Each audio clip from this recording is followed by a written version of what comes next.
Okay, so today we'll be going over the mid-unit 5 test corrections. So problem number 1 says to graph the function 5x plus 2y equals 8.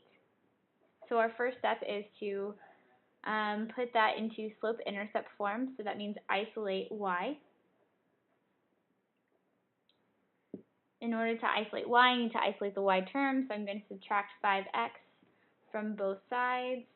5x minus 5x is going to equal 0, so I have 2y left on one side, and then I have negative 5x plus 8.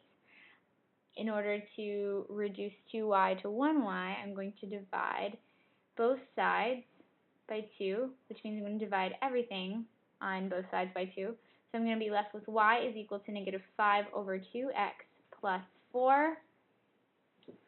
So my y-intercept is b is equal to 4, and my slope is negative 5 over 2. So I'm going to look at my answer choices. So our y-intercept is 4, so that means I'm going to go to the y-axis and see where it crosses at 4. So it crosses at 4 on A, C, and D. So I can immediately cross out problem number, or answer choice B. And then my slope is negative 5 over 2, and if you remember, slope is rise over run, so that means I'm going to go down 5 units and over to the right 2. So problem number A, I went down 5 units over to the right 2, so it seems like it checks out. So let's just double check all the rest of them. This on option C, I go down 2 over to the right 5, which is not what I wanted. So I can cross that out. And on problem number D, I can see that my slope is negative, and the graph has a positive slope, so I can also immediately cross that out. So the answer to problem number 1 is A. Yay! Problem number 2 asks which equation is translated up 12 units from the graph of y equals negative 2x minus 3. Translated up, so we automatically know this is a vertical translation up 12 units, so this is going to affect our y-intercept, or our b value. So it's going to go from negative 3 up 12 units, so now my new y-intercept is going to be positive 9. So my equation should read y equals negative 2x plus 9. The slope remains the same since it's just a vertical shift. You're just shifting the graph. You're not changing the slope or anything like that. So if you look at our answer choices, that is answer choice G. Woohoo! Problem number 3 says to write an equation that passes through the points below. So they give us a table, and rather than being a vertical table, it's a horizontal table. So all my x values are on top, and all my f of x, my function of x values, are on the second row. And if we look at the answer choices, they seem to be using the first point, which is 2, negative 6, and they also seem to be using a variation of point slope formula. So our first step is to find the slope. So from 0 to 4, I add 2. To go from 4 to 10, I add 6. To go from 10 to 20, I add 10.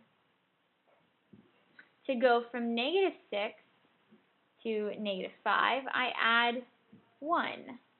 To go from negative 5 to negative 2, I add 3.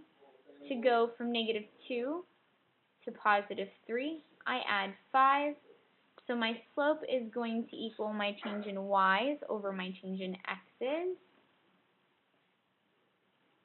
So 1 over 2, which is equivalent to 3 over 6, which is equivalent to 5 over 10.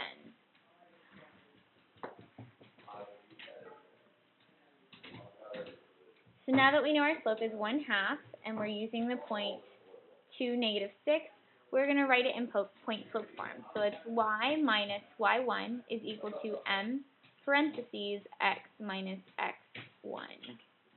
So I'm going to plug in my x and y values. That leaves me with y minus a negative 6 is equal to my slope, which we had said was 1/2, parentheses x minus 2. If you see a minus a negative, we can simplify that to y plus 6 is equal to 1/2 x minus 2.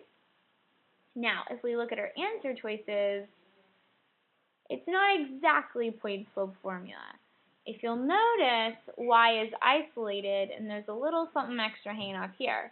So obviously, we're just going to isolate y. So in order to go from y plus 6 to y, we can subtract 6. And what I do to one side, I must do to the other.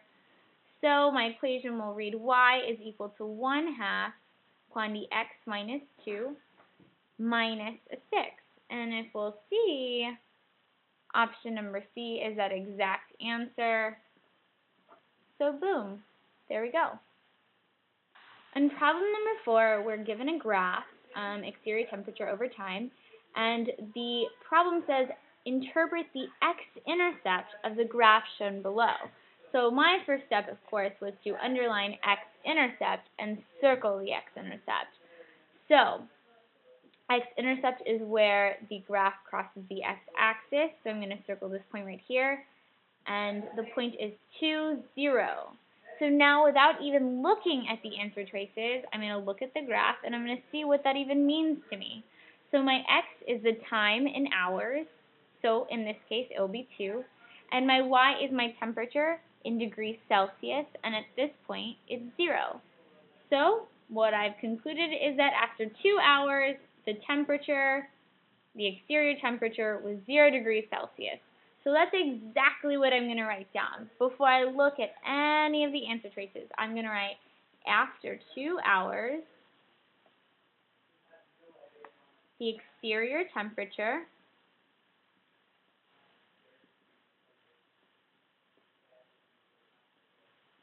is 0 degrees Celsius. Now, after I've done all of this on my own using my smarty brain cells, whatever, I'm going to look at the answer choices.